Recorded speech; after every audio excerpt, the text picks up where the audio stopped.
Okay, I don't have a lot of time, but I wanted to get this down on video before I lose these thoughts. I see there are a few problems here with some of the songs that we sing.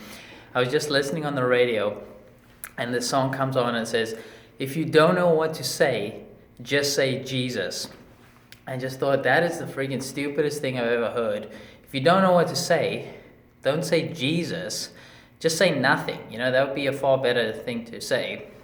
But this is the problem, that there's this idea that there's some inherent power in the word Jesus. Like that, just the name Jesus itself is powerful.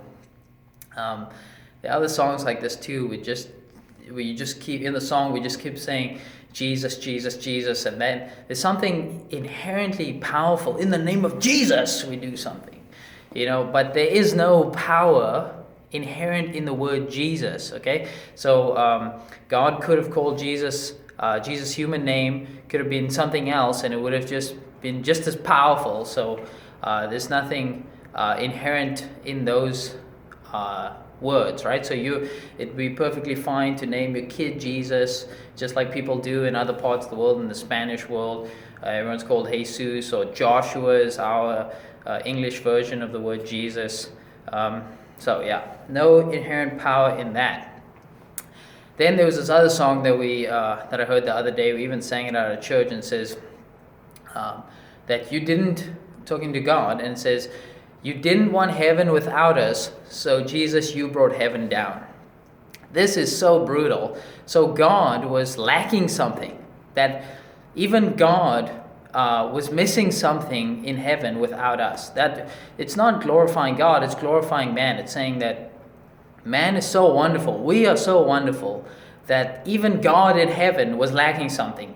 He just couldn't go on without us. He needed something, So that, of course, is utterly false. That God was fine in heaven without us. You can say that it is amazing that God did choose to create us, and so in that sense, sure, he wasn't willing to have heaven without us. Okay, but it's not like we say in a love song or something like, or I might say to my wife, "Oh, I just can't go on without you. I don't want to live without you." Something like that. That is a distortion.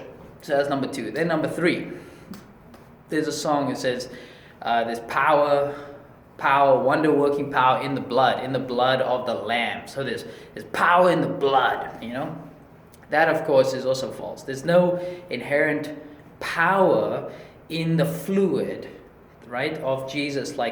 So there's this debate where you say, okay, well, if you say something like, even one drop of Jesus' blood is enough to save all of mankind, all of the universe can be saved by just one drop of Jesus' blood. No.